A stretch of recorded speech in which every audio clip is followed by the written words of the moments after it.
टंडो भागो पुलिस पारां शहर जे मेन मुख्य बस स्टॉप ते वॾे अरसे खां हलंदड़ शराब जे गते ते टंडो भागो पुलिस जो छापो हणी 24 बोतलूं शराब जूं हथ करण जो दावे कंदे हिक जवाबदार नाले अमर खासकेली खे गिरफ़्तार करे वरितो, जॾहिं शराब जो गतो हलाईंदड़ मुख्य मंशियात फरोश नरेश कुमार वाड़ियो मौके ते फरार थी वियो।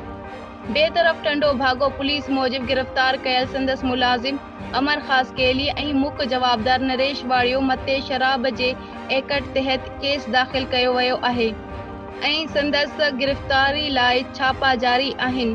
ख़बर मोकिलण ताईं मुख्य मुलज़िम गिरफ़्तार न थी सघियो हो। ॿिए पासे शहर में वॾे अरसे खां मोबाइल दुकान जे आड़ में हलंदड़ शराब जो गतो सेल कयो वियो आहे।